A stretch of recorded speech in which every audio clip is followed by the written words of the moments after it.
Bem-vindos ao Papo na Arena, seu podcast semanal onde a gente indica e troca ideias sobre conteúdos que a gente leu, ouviu, assistiu, sempre trazendo uma visão de produto para discussão. Eu sou o Arthur, fundador da Product Arena, a primeira escola de produto do Brasil, e o Aix, que é gerente de produto da Z1 e criador da newsletter O Que Eu Vi Por Aí, não estará entre nós hoje porque o coitado tá quebrado de gripe e os caras. Mas apesar dessa ausência, a gente tem uma convidada mais que especial para iniciar uma nova série aqui. Vamos trazer o Product Hero para o formato podcast. A série que eu comecei lá em 2016, onde eu entrevisto profissionais de produtos pelo Brasil e pelo mundo. E a primeira convidada é a Gabi Fraga, Head de Produtos do iFood, e que já passou por diversas empresas como Heavy Motors, PicPay, Get Ninjas. Bem-vinda, Gabi. Obrigada, valeu pelo convite aí, Arthur. Prazerzaço estar por aqui. Bom, obrigado você por topar a gente abrir essa série. E o Product Hero agora virou Podc Hero, que vai ser podcast também. Tinha que fazer uma piada ruim, lógico, para começar.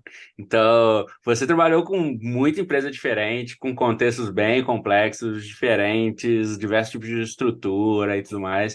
Então, tem bastante coisa para a gente perguntar hoje, hein? Bora falar, tem bastante coisa pra gente falar mesmo.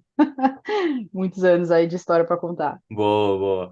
Então, para começar, conta um pouquinho da sua carreira, da sua trajetória e tudo mais pra gente aí. Boa. Bom, eu comecei lá a minha carreira de produtos em 2015, mas eu queria falar um pouco antes disso, né? Como é que eu cheguei em produtos para, enfim.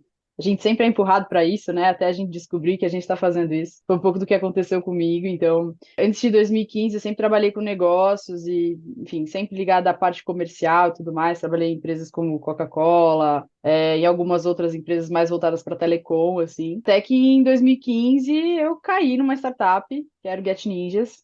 Não fazia ideia do que estava acontecendo na minha vida. Estava literalmente resetando a minha carreira. E nesse momento entrei para uma área de total de operações, assim. Fui começando ali com eles, né, a entender um pouco mais como que funcionava uma startup, como que a gente conseguia gerar negócio dentro de uma startup. E o Get Ninjas era uma empresa totalmente voltada para o B2C, né? Ainda é uma empresa 100% voltada para o B2C. E quando eu estava lá, basicamente a gente tinha um desafio ali, né, que era transformar uma área de negócios num formato B2B, né? Então eu fui escalada para uma área de parcerias, na época era a famosa área de parcerias, aí se tiver alguém, um companheiro meu do Get Ninjas vendo isso, vai lembrar. E essa área acabou virando uma área mais robusta ali, enfim, foi onde a gente conseguiu startar a primeira solução white label da empresa e virou uma solução white label para B2B. E eu assumindo essa frente como negócio, produto, tudo ao mesmo tempo, até entender que eu já estava fazendo produto há muito tempo. E aí começar a investir nisso como carreira mesmo e dar os meus primeiros passos ali como Product Manager. Então, foi um primeiro desafio muito bom, assim, né? Eu acho que o Get Ninja foi uma porta de entrada bem legal para mim, assim, foi meu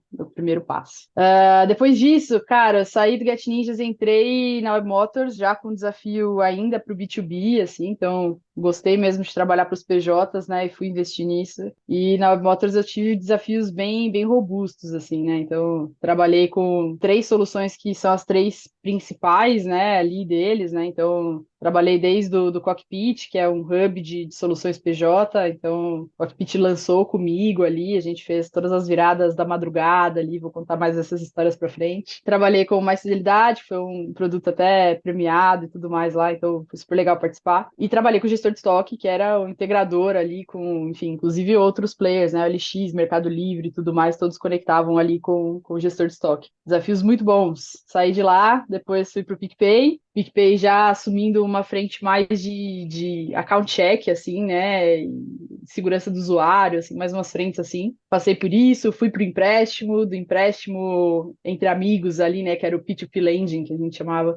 Eu saí do P2P, fui para a área de social, né, que era uma área super nova no PicPay, de pagamentos sociais, enfim, e fiquei com a frente ali de DMs, né, de Direct Messages, que era basicamente é o que o PicPay hoje chama de PicPay Plus, né, ou PicPay Mais, enfim, essa área ali começou comigo e com vários outros aí de produto que são super referência, estavam comigo também nessa jornada, até que eu vim para o iFood, vim para o iFood num desafio muito mais focado em mercado, né, mercado PJ, é o iFood Shop, que a gente chama aqui, é um produto super bacana.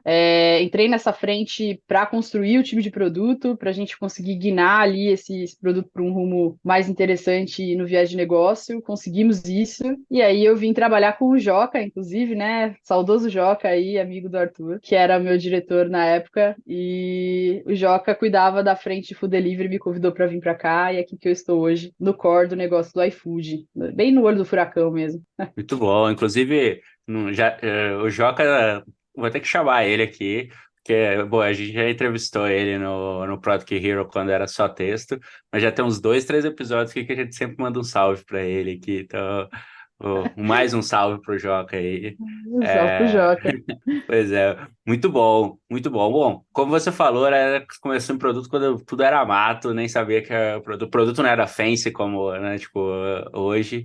Mas então, para a gente começar, para a gente aquecer já os motores, qual que é a sua opinião sobre frameworks? Minha opinião sobre frameworks. Eu tenho uma opinião bem objetiva, assim, né, sobre. Eu acho que tudo que funciona a gente tem que usar. E tudo que dificulta a gente deve explorar a organização de uma outra forma. Acho que, enfim, os frames eles são para isso, né? A gente utiliza muito no dia a dia para organizar um pensamento, para organizar uma construção, para, enfim, organizar a comunicação, né? Ele é para organização, para direcionar, para a gente conseguir, né, se distribuir de alguma forma ali. Se a gente utiliza um frame, ele complica muito mais o nosso trabalho, porque, sei lá, o template é mais difícil de preencher do que o que a gente gostaria de fazer, ou tudo mais. Tá errado, né? Então, se ele complica, eu acho que a gente não deve utilizar e deve se organizar de outra forma. Essa é a minha opinião, assim. Mas, no geral, se funciona, a gente tem que utilizar mesmo os frameworks e faz bem, né? São importantes. Pois é bem isso, é adaptar para o que faz sentido e quando faz sentido, né?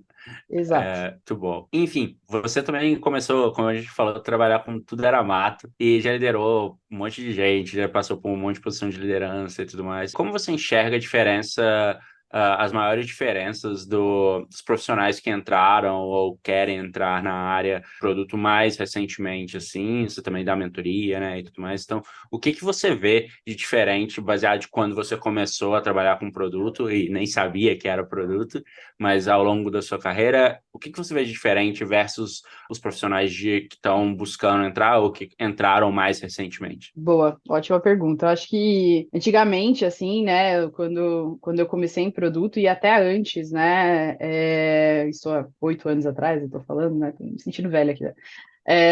Basicamente ali era muito difícil as pessoas serem identificadas como product managers, né? A gente ainda tinha os product owners que eram muito fortes, né, no mercado e o papel ali, né, do PO dentro do frame de Scrum e tal, era muito mais sobre isso do que sobre, de fato, gestão de produtos, né? E a gente enxergar as pessoas dessa forma. Então, ser PM, ter ali né, o cargo, a posição de PM, era muito mais difícil de ser identificado, de você ser conhecido como, né? E as habilidades que eram pedidas, inclusive nos processos, assim, elas eram habilidades muito base, né? Então a gente tinha meio que quase que um copy-cola ali de todas os recrutadores do que ter numa vaga de PM, né? Então, putz, saber sobre dados, né? Visibilidade analítica, você, enfim, ser bom comunicador, ter bom relacionamento, enfim, ser organizado, tal, eram coisas muito básicas assim, que meio que eram pedidos para todos, assim. Eu acho que o mercado naquela época pedia isso, porque era muito novo, e hoje em dia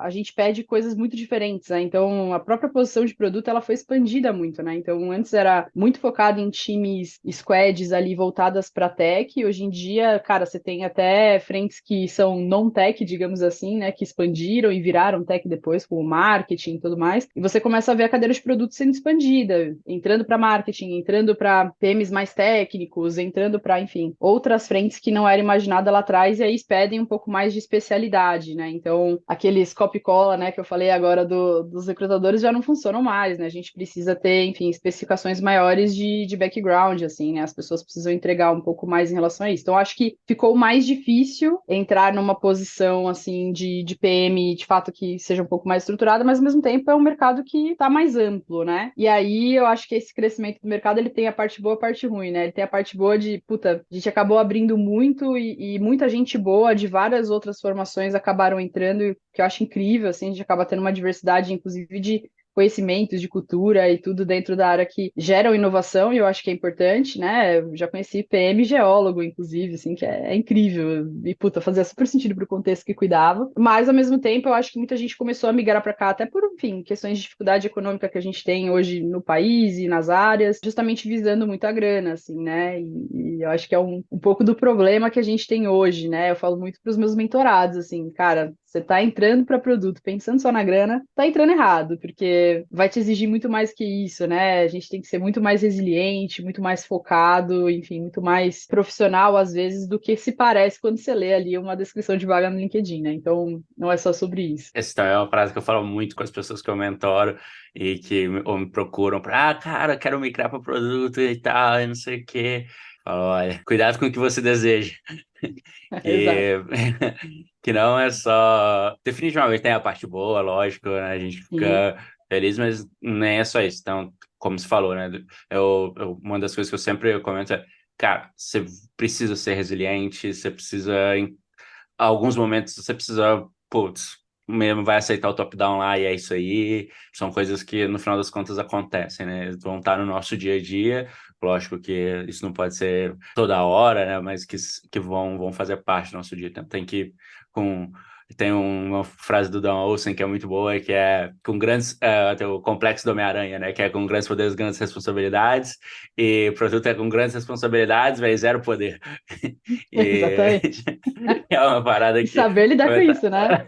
e tem que saber lidar com isso, exatamente. Inclusive, isso que você falou de talvez da parte mais especialista e tal, a Melissa Perry, há alguns anos atrás, fez um artigo sobre os próximos 10 anos de produto e etc. E ela comentava sobre isso de provavelmente a gente vai ver mais PMs especialistas, né? Tipo, mais data, product manager, ou de, sei lá, de algum contexto mais específico, mobile, product manager e etc, né? E no decorrer dos anos isso aconteceu um pouco, mas agora, né, atual, o inverno das startups, eu vejo um pouco o contrário, assim, eu vejo muito mais Uhum. uh, os PMs um pouco mais generalistas acabando tendo um pouco mais tipo, de conseguindo, né, estar mais nas profissões e galgando mais espaço, justamente pelo aspecto de conseguir ali se movimentar e entender muito mais do que o especificamente. Concordo super. Eu acho que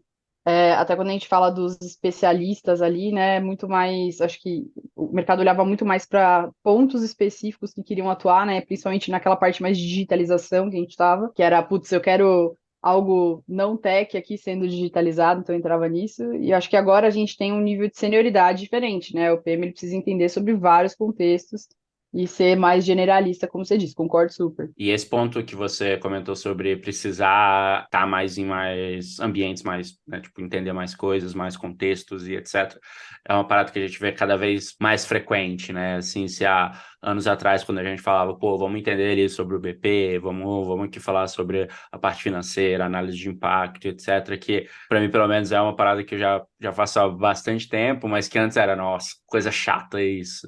Né? Pô, por que que eu preciso fazer isso? Nossa, tal. E hoje em dia já é uma parada que precisa fazer parte, né? Porque justamente pro lance de conseguir fazer esse balanço e de provar um pouco ali do, cara, o que eu tô fazendo tá conectado com isso e que a gente não tá fazendo só por fazer, né? Exato. É muito do que a gente discute, e eu falo bastante isso nas mentorias e nos cursos que eu participo assim também, mas se você não sabe o quanto você está gastando, não tem como você saber o quanto você está ganhando, né? Então, e produto, no fim das contas, é sobre isso, né? A gente precisa de alguma forma rentabilizar, a gente precisa, né, monetizar em cima disso. Então, como que você consegue, de alguma maneira, né, entender os dois lados? Eu preciso saber quanto custa para saber quanto vale, né? Então, é mais ou menos sobre isso. Muito bom. E só esse tópico aí dá boas horas aí de Que papo. isso, dá mais um podcast. Pois é, vamos marcar aí, vamos marcar mais um então. E bom, na sua experiência inteira, bom, problemas complexos não faltaram, você listou aí uma série de coisas, tanto no PicPay, quanto no Get Ninjas, quanto no Webmotors, quanto no iFood também. Mas conta aí pra gente qual que foi o mais punks que você teve pra resolver. Cara, eu acho que, assim, eu nunca resolvi problema fácil, assim, graças a Deus, né? Eu acho que problema fácil não me move muito, não, assim, eu gosto de dificuldade, e às vezes eu até me pego perguntando sobre isso, será que eu gostaria tanta dificuldade, assim, mas mas eu gosto bastante de desafio, então não tem como.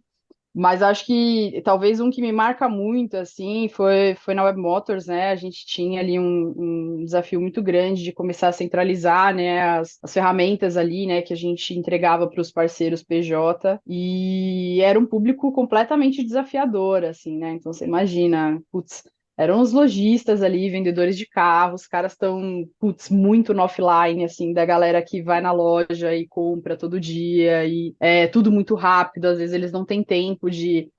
Um carro vende muito mais rápido do que eles sobem e descem um anúncio, sabe? Então, assim, é tudo muito mais dinâmico do que a gente no produto digital conseguia acompanhar, assim. Ainda acho que tá? Mas eu acho que a gente conseguiu fazer um ótimo trabalho ali na época que literalmente ele tinha que acessar 4 portais, né, ali para conseguir subir o estoque, gerir os leads, acessar o financeiro dele, da Webmotor, saber o que estava acontecendo na conta dele, falar com o cliente, enfim, era uma loucura. E a gente conseguiu centralizar tudo isso no Cockpit, né, que é hoje a ferramenta principal ali da Webmotors, incrível, inclusive, o time trabalha lá hoje super resiliente, assim. Mas na época foi um baita desafio, né? A gente teve que visitar a loja pra caramba, sentar do lado de vendedor, participar de venda de carro para entender como que era o processo de ponta a ponta, cada dado que ele precisava, cada trâmite que ele fazia. A gente visitou lojas de vários tamanhos, né? Também tem esse desafio, né? De você conseguir atender a necessidade do lojista pequeno, lojista de bairro, e atender, sei lá, uma grande marca, por exemplo, uma montadora, né? Que era também cliente da Web Motors e também utilizava ali as ferramentas. E depois, enfim, lidar com um legado, né? Porque na época que eu estava lá, a Web Motors tinha 25, 26 anos, né? Hoje já passa de 30. E toda aquela construção, né, legadona, estava lá e a gente teve que lidar com ela durante as migrações, assim. Então, delícia, né? Foi um processo bem animado ali para fazer isso acontecer, várias noites aí sem dormir. Trabalhamos bastante de final de semana, inclusive, para fazer um rollout bem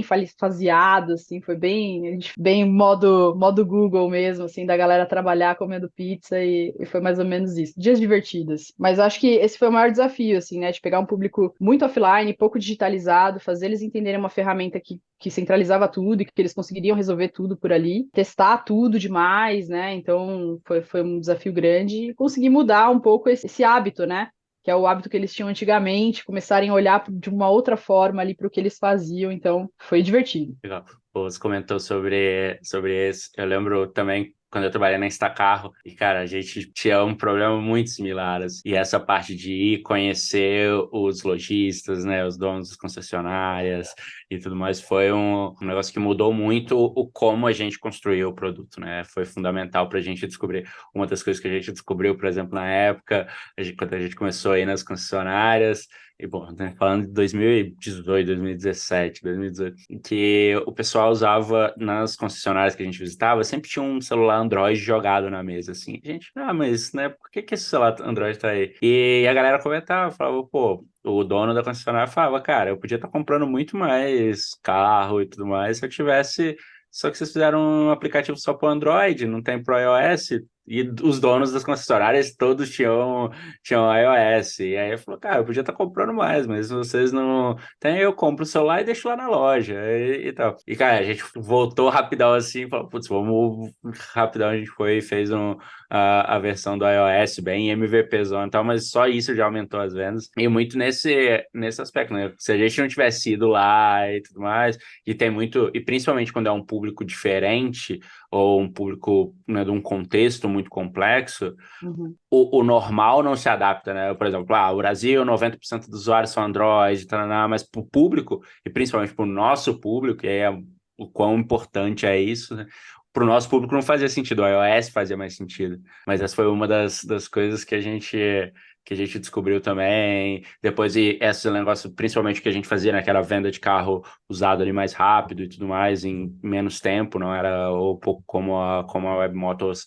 Então, a gente teve muito o processo de entender também nesse aspecto, né, de, tá, você entende o que a gente faz? E no princípio as pessoas nem entendiam o que era esse carro. O botão mais clicado da primeira página, quando eu entrei lá, era como funciona. Então, Caraca. realmente, é. Mas enfim, pô, já que a gente tá falando disso, de falar com usuários, problema complexo, etc., eu vou até mudar um pouquinho o roteiro aqui, de observar os usuários, entender os usuários, mas é uma parada muito fundamental, né? Como que você acabou já até contando um pouquinho sobre isso, mas eu queria que você entrasse um pouquinho mais a fundo sobre como você enxerga a parte de discovery, de falar com usuários, de entender os usuários, de escutá-los, de ver o que eles estão fazendo. Como que é um pouquinho, como você encaixa, como você enxerga isso?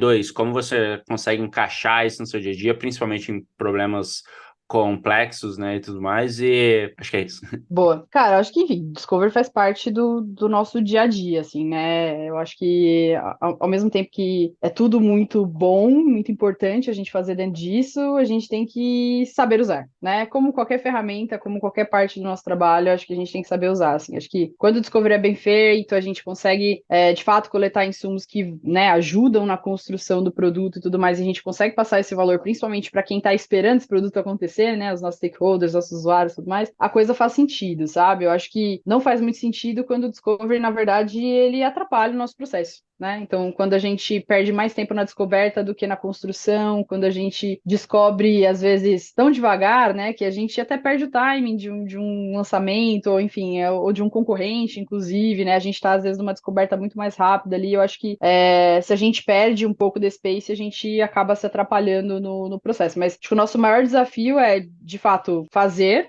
mas fazer rápido, ou seja, coletar insumo rápido e conseguir colocar isso, né, na esteira ali o quanto antes para a gente conseguir testar, validar se aquilo faz sentido ou não e avançando ali com a nossa construção, né, com essa evolução, e ao mesmo tempo sempre ter uma comunicação clara para frente, né, e conseguir de fato transpor esse valor para fora. Eu sempre falo que o stakeholder ele nunca vai entender o que é discovery, assim, ou ele nunca vai entender, ou a gente já falou tanto essa palavra que eles já desacreditam já do processo, sabe? E aí acham que a gente está putz, ganhando tempo na construção, assim. Então, é muito importante a gente, de fato, sentar com eles, explicar o motivo daquilo, e a cada descoberta, a cada avanço ali, você ir trazendo os valores para ele entender, de fato, que, cara, pô, a galera tá avançando aqui para um caminho que vai levar a gente para uma construção melhor. Então, eu acho que o processo de discovery, ele é muito, muito baseado nisso, assim. E o usuário, para mim, ele é sempre o centro de tudo, né? Se a gente está, de fato, resolvendo um problema, esse problema gera uma dor em alguém, né? E a gente precisa entender, de fato, quem está sentindo a dor ali, né? Seja o negócio, seja o usuário, enfim, a gente precisa sentar com quem está envolvido ali para resolver, né? Então, é um processo que necessário, né? Precisamos. Boa.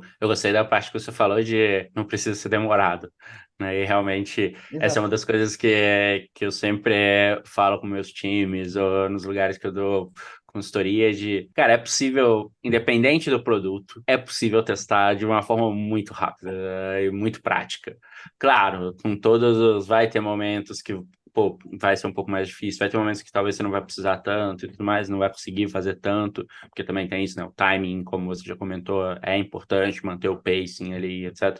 Mas isso me recorda até quando, uma vez na Yellow, a gente tava uma discussão onde a gente ia colocar um botão. E a discussão tava, sabe aquela discussão quando a galera entra, a gente, pô, e vai embora. Cada um com a sua opinião, cada um não sei o quê. No momento a gente falou, beleza, vamos fazer o seguinte: vamos imprimir uma folha ali de somos da Yellow, ajude a gente a testar. Vamos sentar ali na praça de alimentação, tá chegando a hora do almoço, e vamos lá, vamos imprimir aqui as opções e vamos ver onde que a galera vai clicar, onde que a galera vai.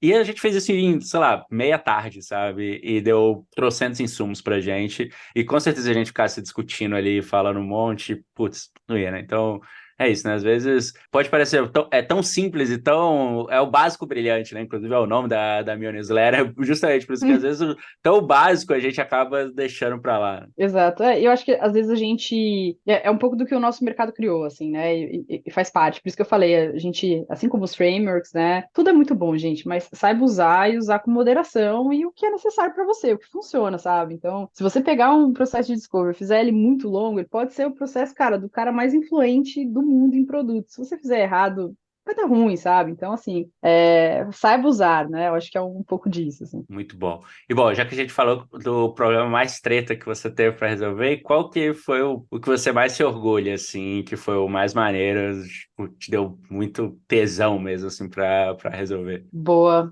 Cara, eu acho que eu resolvi bons problemas, assim, que todos eles, putz, me trazem memórias muito boas, assim, mas eu acho que o que eu tenho mais apego emocional, assim, vou até falar dessa forma, porque acho que foi um que me impactou pra caramba, assim, que era bem no começo de carreira, eu tava no Get Ninjas ali, e a gente tava, de fato, numa construção muito grande, assim, de fazer as coisas, enfim, funcionarem, e a gente conseguir transpor esse white label de uma forma que fosse rentável, né, Get Ninjas, startup, então, assim, cara, todo o dinheiro era importante, né, a gente precisava do dinheirinho em caixa ali para sobreviver, então não tinha como, nessa época eles ainda não tinham feito IPO nem nada, então era muito menor do que é hoje. E nessa época a gente pegou ali um projeto, né, na época, para construir ali o white label, né, e expandir esse white label para uma parceria que chamava Seja Digital. Então, basicamente, isso foi, sei lá, em 2016, por aí. E basicamente nessa época a gente estava passando por aquela digitalização de TVs, né? Então tinham muitas áreas do Brasil que não tinham TV digital e tudo mais, tal. Então o white label que a gente transpôs para eles ali era uma experiência onde a gente conseguia fazer o agendamento de um profissional Get Ninjas que era instalador de TV digital. Ele ia até uma dessas residências que eram mais afastados, em lugares mais afastados do Brasil e tudo mais, fazia a instalação e o kit era por conta dessa Seja Digital que tinha uma parceria com o governo. Então, cara, essa para mim, assim, foi a mais massa de todas, assim, porque a gente conseguiu digitalizar, enfim, lugares incríveis, tipo, putz, região ribeirinha, enfim, vários outros lugares onde os instaladores nem chegavam, né? Onde os instaladores enfim, nem estariam lá se não fosse a gente, de fato, fazendo essa parte. Então, foi muito massa de participar, assim, esse eu acho que teve um impacto social bem grande, eu me orgulho bastante. Que legal, que legal. Muito bom. E bom, a gente falou uma coisa boa, agora vamos voltar para qual que hoje você, nesse tempo todo aí construindo produtos, qual que foi sua maior falha que você enxerga? Conta, ou a maior ou uma que você gostaria de compartilhar com a gente? Boa. Eu acho que trabalhar com produto é mais falhar do que acertar, né? A gente erra muito mais do que acerta. Quem Tem diz uma o frase, contrário não faz sentido. tem uma frase do Kim Norton que é muito boa, que ele fala, se você não tá errando, aliás, não, não sei se é dele, mas assim, eu vejo bastante ele falando isso. Se você não tá errando, já tá errado, né? Produto é uma das poucas profissões, assim, que é meio que paga pra errar, né? Lógico, com todas as suas Exato. considerações nisso, mas que há um pouco disso. Exato. E eu vejo muito, na verdade, até as pessoas assim que a gente trabalha, né? E falo muito isso pro meu time, inclusive, que as pessoas vão muito com sede ao pote de validar as coisas, né? Então, eu preciso criar isso e acertar, e validar, e ter a comprovação. Falo, gente, pelo amor de Deus, invalida rápido, sabe? Porque quanto mais vocês tirarem da frente o que tá errado, mais rápido a gente chega no acerto. Então, pô, vambora, errar rápido, sabe? Acho que errar rápido é um pouco do nosso processo mais construtivo, assim, né? Do nosso processo mais interessante ali de produto, né? Errar rápido, aprender com aquilo, evoluir e vambora, assim. Mas falando de um caso, né, assim, que eu gostaria de compartilhar, eu acho que quem nunca, né, fez uma construção, um desenvolvimento, enfim, entregou alguma coisa contando muito mais com o tempo que você precisava entregar, do que, de fato, com os detalhes de validação, assim, né? Então, quem nunca deu um rollback, que atire a primeira pedra. Então, acho que um dos meus maiores erros, assim, foi uma vez quando eu tava na Web Motors também. A Web Motors tem várias histórias para contar, né? A gente tava subindo ali uma parceria com o Santander dentro de um programa de fidelidade, né? Que era uma fidelidade que a gente cuidava. E tinha uma parte de pontos, assim, que era nova e era super importante, assim, a gente tinha que subir rápido pra caramba, tinha prazo e tava super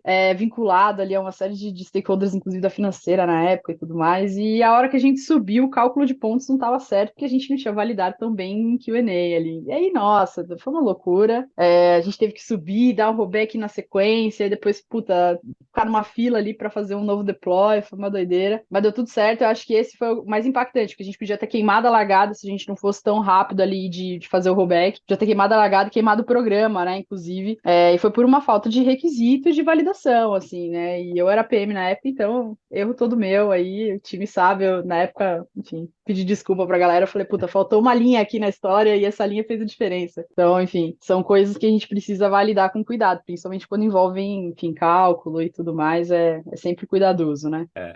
E tem sempre esse balanço, né? Quanto mais você vai decidir ao pote, ou quanto mais você quer colocar aquilo rápido, lidando com o tempo e tudo mais, o double check às vezes passa, né?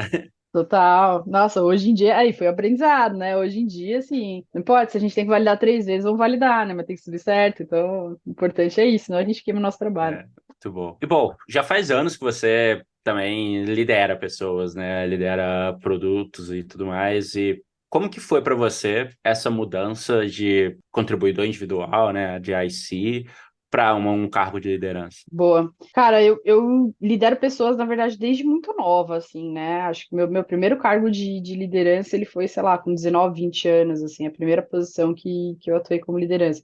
Isso em outros mercados, né? Sem estar em produto.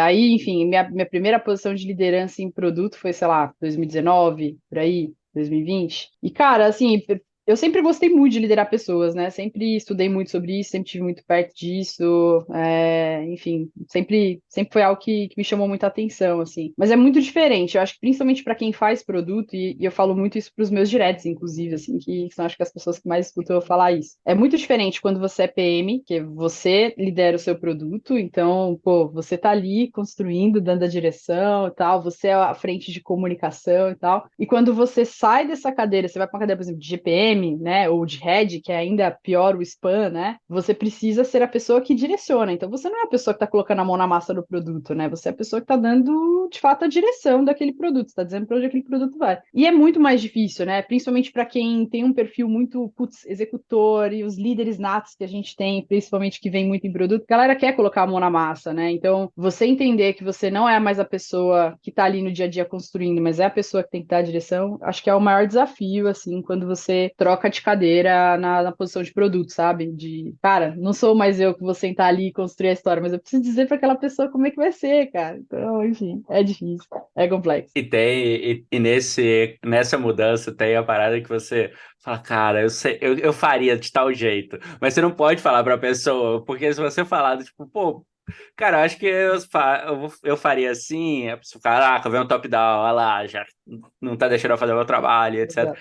É, quando eu passei por muito isso também, quando eu comecei a liderar, assim, e um negócio que eu desenvolvi com meus times é, galera, eu vou falar pra vocês quando, tipo, é só minha opinião, ou quando olha, vamos fazer isso para ganhar tempo. Tipo, ter esses acordos, né, ajuda muito também, né? Uma das paradas para mim nesse contexto de liderança e tudo mais sempre foi um ponto muito importante. Para mim, o combinado não sai caro. Então, quando você tem os acordos de, galera, só tô dando minha opinião, faça do jeito como você quiser, ou não, estou dando um pouquinho mais minha opinião para a gente ganhar tempo, ou para porque nesse momento eu acho que faz sentido e tudo mais, baseado em vários outros contextos. Exato, e às vezes assim, até tinha um líder meu, né, o Eider aí, não sei se você conhece, ele liderou pessoas que você conhece, e ele basicamente me falou isso muito, assim, principalmente quando eu tava nessa mudança, assim, bem na linha ali de sair de uma cadeira de spec, de staff ali e ir pra GPM, né, aí teve uma vez que ele sentou comigo, ele falou assim, olha, vamos ter uma conversa aqui, ele falou, cara, você é uma pessoa que gosta muito de fazer produto, você sabe que quando você for pra GPM, você não vai fazer produto, você sabe disso, né, eu falei, cara, eu sei disso. Ele falou, então você vai ter que aprender a desapegar do produto e direcionar as pessoas. Então, isso é uma coisa que caiu muito na minha cabeça, assim, eu penso sempre nisso, principalmente quando eu vou, né, é minha opinião. Então, acho que a gente tem que ter um cuidado ali enfim, de não ultrapassar essa linha, mas ao mesmo tempo também dar o direcional ali, porque, querendo ou não, a gente está um pouco mais próximo das linhas de negócio que estão puxando ali a visão da empresa e a gente precisa transpor isso para baixo, senão a gente não consegue fazer a coisa andar, né? Então, não tem como. É isso. E quais são para você as três coisas que não podem faltar na rotina de uma pessoa que é líder? Pô, três coisas que não podem faltar na rotina de uma pessoa que é líder. Cara, eu acho que número um, assim, né? Você tem que conversar e estar perto das pessoas o tempo inteiro. Tipo, pra mim não existe resultado sem pessoas, assim. Não funciona. Acho que esse é o primeiro ponto, né? As pessoas têm que estar muito alinhadas com você, muito próximas a você. Assim. O segundo é transparência em tudo. Quando tá bom, quando tá ruim, na comunicação, enfim, no momento da empresa, no momento que a gente tem que ir. Eu acho que ser transparente com as pessoas que estão com você ali é o que, de fato, cria um pouco mais essa conexão de confiança e tudo mais, sabe? Inclusive, quando você precisa dar um feedback, facilita muito a relação, constrói pontes que são bem mais resilientes ali, né? E o terceiro, cara, eu acho que é, de fato, você entender que naquele momento as pessoas estão olhando para você. sabe? Então, não importa o que tá acontecendo com o teu time, assim, se tudo estiver caindo, eles vão olhar para onde o líder tá, né? E é um pouco do movimento que o líder causa mesmo, independente de qual seja o seu nível de liderança, assim. As pessoas, quando elas estiverem desnorteadas, estiverem perdidas, elas sempre vão olhar pro líder. Então, saiba para onde você tá indo, sabe? O direcionador tem que ser claro e você tem que saber para onde você tá indo. Duas coisas que você falou aí que eu tenho muito no dia a dia também, que é transparência não significa que você precisa contar tudo, né? Exato. E as pessoas confundem isso, né, bastante. E o segundo é o lance que você falou, no caos sempre vai ter alguém para olhar, que é toda empresa é o espelho da liderança dela, né? E aí cada é incrível. Se você tem uma liderança que, putz, tá ali tendo discussões e tudo mais, o nível a mais, cara, provavelmente isso vai descer para os times também. E todos, ou se é uma liderança omissa, pô, provavelmente você também vai ver o time tentando tirar o pé e tudo mais. Isso me marca muito também, que foi muito bom. Com certeza. Não, e faz muito sentido isso que tá falando, assim. E até trazendo um ponto adicional, assim, né? Eu acho que um dos feedbacks mais difíceis que eu já recebi de um liderado meu foi falar, cara, putz, você transparece muita, pouquíssima, que é vulnerabilidade. Falou, poxa, nem sempre a gente consegue enxergar a vulnerabilidade e tal. E eu lembro muito, assim, de eu fazendo reflexões, inclusive com terapia, assim, sabe? Falei, cara, onde que tá a vulnerabilidade? Porque eu sou tão transparente e tal. E eu acho que tá muito nesse segredo, né? Do tipo, putz, você se mostra vulnerável, assim. Você tá junto com as pessoas, você tá sendo transparente. As pessoas sabem que você é uma pessoa e que nem sempre tá tudo bem, tá tudo certo. Mas não dá pra gente contar tudo, né? Então, assim, a gente tem que ser transparente, a gente tem que dividir e tudo mais. Mas nem tudo dá pra gente falar. Não é falar sobre tudo, né? E às vezes até as pessoas não estão prontas para ouvir, assim, né? Você enxerga o seu time, você sabe que às vezes o seu time tá passando por um momento mais de pressão e tal. Se você vier jogar aquele baldão de pressão em cima, cara, você vai piorar o clima e a coisa não vai funcionar. Então, você tem que entender os tempos e movimentos, assim, né? Então, enfim, esse é um feedback que me marcou muito, porque eu sempre penso até onde eu tô indo ali,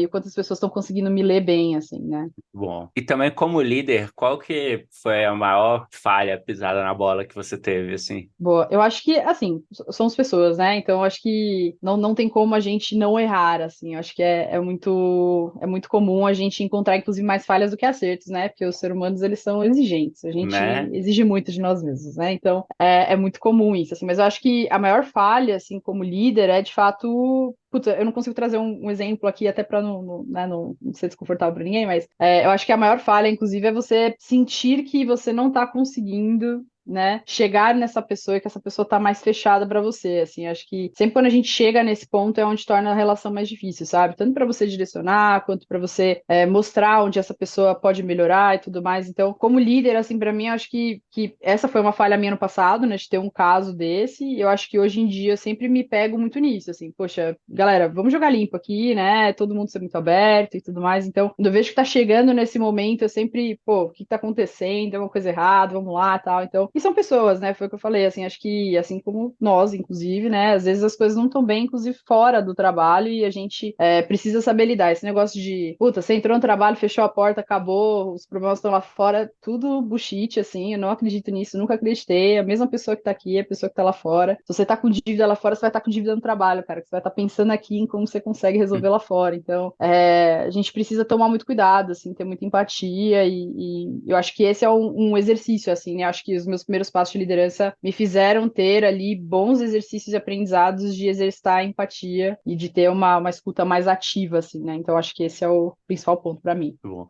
Isso de quando você começa a enxergar essa barreira, né? De, pô, não tá rolando a transparência, não tá rolando. Pois é, uma parada que eu sempre curti é fazer 4 perguntas que eu coloquei no meu. Acho que o que é mais do que isso, mas normalmente para mim tá baseado em 4 perguntas que eu normalmente faço que eu começo qual que é a hora que eu quis tipo, dar uma bicuda, me jogar da janela, tipo, fazer qualquer coisa do tipo porque para tentar quebrar o gelo no aspecto disso, mas de ter um espaço que é um espaço seguro ali, né? Pra você falar, cara, porra, não gostei que você. Beleza, você tá abrindo um espaço para eu falar o que eu não gostei, né? Então, vamos lá, Uhum. deixa eu. Aí tem pessoas que vai com aquela lista, né? Abre o pergaminho lá. Mas uma das perguntas que para mim ajuda muito nisso e aí ela é perceptível também quando a pessoa não, tá tudo bem, não tem nada, porque sempre vai ter uma coisinha, cara, sempre, né? Tipo, e a partir do momento quando você consegue criar coisa que ter essa troca de boa, né, mesmo assim, para mim sempre foi uma maneira de identificar muito isso que você tá falando, de, pô, aqui não tá, quando tem mais alguma coisa, porque não tá fluindo isso aqui. Vamos tentar enxergar o que é. Mas enfim, só para falar qual que são as quatro que normalmente eu faço, a primeira é essa, qual foi a hora que você me dá uma bicuda, ou do tipo, que eu quis me dar um xingo, quis fazer qualquer coisa. A segunda é qual que é a hora que foi legal, qual que é a hora que você me pagaria uma cerveja, qual que é a hora que, tipo, tocar o sino junto ali, quais são as suas expectativas e, tipo, como que eu posso ajudar. E isso ser dos dois lados, né? Uhum. As duas perguntar. Mas muito bom. Muito Cara, bom. o papo tá ótimo, já tem tempão aqui que a gente tá falando, então vamos lá agora mudar pra parte do papum aqui, muito mais direta pra gente encaminhar pro final, hein? Gerenciamento de produto em um tweet. Lidar com frustrações sempre e, cara, ser ambidestro, flexível, saber que a gente não ganha todas, mas que a gente trabalha para ganhar. Principal habilidade de uma pessoa de produto. Já falei ali, ambidestria, acho que para mim é o clássico, assim, cara, você tem que saber lidar com os dois mundos, assim, saiba lidar com os dois mundos, os bons e os ruins. Livro que você recomenda pra galera. Boa, eu vou recomendar um aqui, depois passo mais alguns aí para você dar uma olhada, mas enfim, eu tô bem apaixonada pelo último que eu li aí, que é o Grit, que é o Garra, né? Na verdade, da Angela Duckworth. É bem legal mesmo. Fala muito sobre perseverança, enfim, paixão e como que a gente faz isso ser uma determinação, é muito bom. Qual série que você tá vendo no momento? Nossa, eu só vejo série ruim, essa é a realidade. Eu vejo séries aleatórias. Mas mentira, eu tô assistindo Drag Race Brasil, então tá bem massa ali. E tô assistindo Corpo em Chamas, que é uma série aleatória do Netflix, mas que tem um documentário muito bom baseado em fatos reais, então assistam. Cara, eu adoro True Crime também, eu já tô assistindo ela. É por isso que eu peguei, porque eu gosto de True Crime. Boa. Muito bom.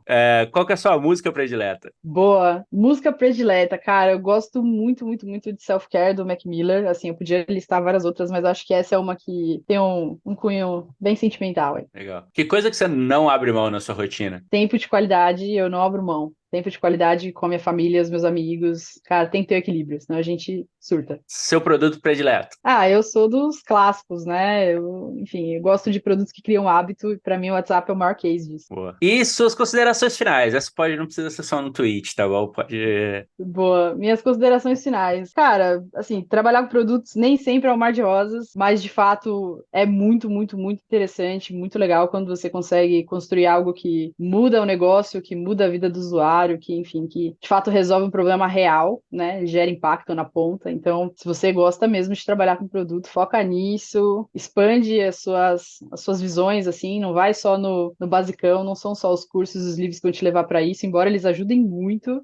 Troque com pessoas, assim, acho que esse foi o meu maior aprendizado, assim, cara, eu aprendi coisas em meetups, por exemplo, e conversando com pessoas incríveis, que hoje eu vejo que naquela época eram pessoas que estavam, tipo, cara, chão de fábrica comigo, e hoje em dia são pessoas super grandes de produto, e aprendi muito, muito, muito com essas pessoas, coisas que eu levo pro resto da vida, assim, então, troque com pessoas, mentorias são muito boas, busque sempre referências, acho que, enfim, esses são os maiores aprendizados que eu tive, os recados aí para quem quer migrar para esse mundo louco. Muito bom. Muito obrigado, Gabi. Pô, de verdade, obrigado por ter topado abrir Eu que essa agradeço. série com tantos, nesses últimos anos aí, tanto de desencontro que a gente teve de vamos fazer, agora foi.